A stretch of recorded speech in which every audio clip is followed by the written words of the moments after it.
ตามที่สัญญากันนะคะ วันนี้น้องลูกพีชจะได้บ้านใหม่แล้วค่ะจากทุกคนที่ติดตามคอมเมนต์และกดไลค์กดแชร์จากช่องทางโซเชียลต่างๆวันนี้มารวบรวมและทำการลุ้นไปพร้อมกันนะคะก่อนอื่นเราต้องใส่ชื่อทุกคนเข้าไปในวงล้อ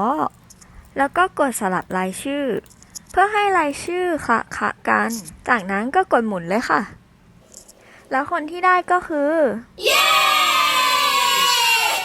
เดี๋ยวเราจะติดต่อกลับไปนะ